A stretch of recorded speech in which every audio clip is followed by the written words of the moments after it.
Jae C, Associated Press, Los Angeles. The scene was familiar.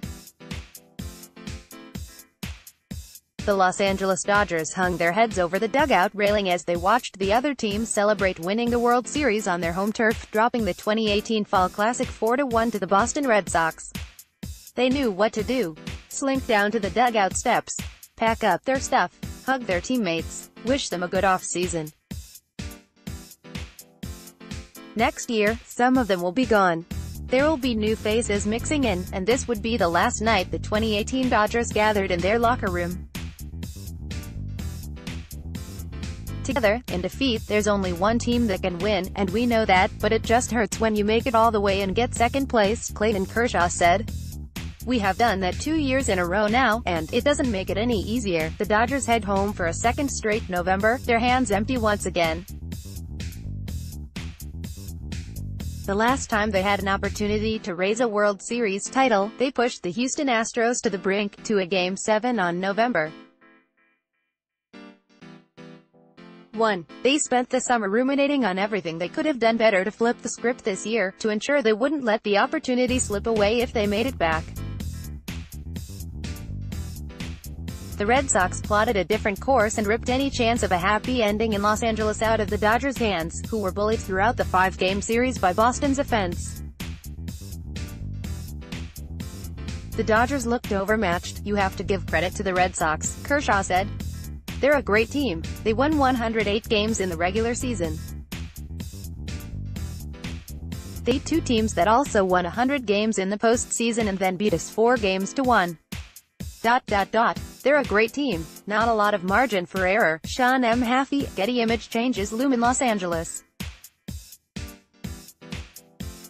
Clayton Kershaw, who would look like Spock on Tatooine in any other uniform, can opt out this offseason. Either way, as his velocity drops, so does his ability to match his reputation as the best pitcher of his generation.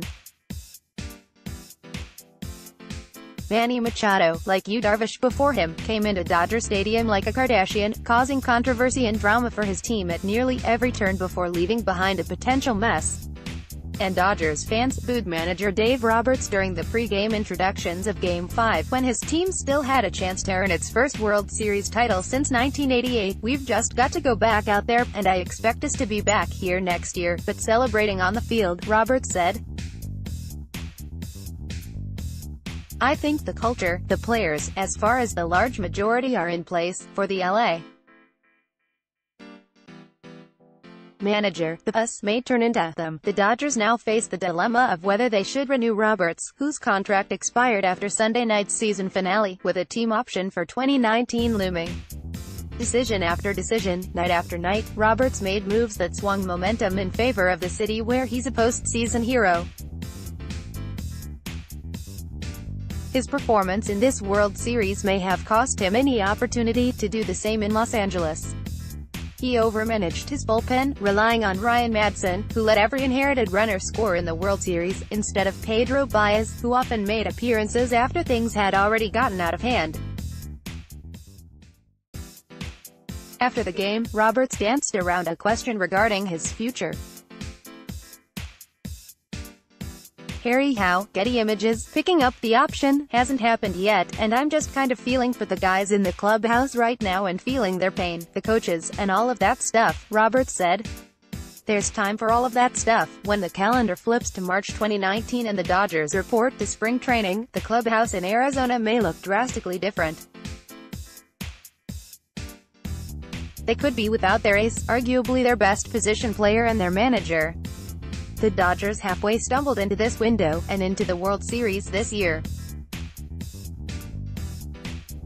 They developed franchise cornerstones in Kershaw, Josiel Puig and Walker Buehler, among many others, but in Justin Turner, Chris Taylor and Max Muncy, they found stars and contributors where nobody else could.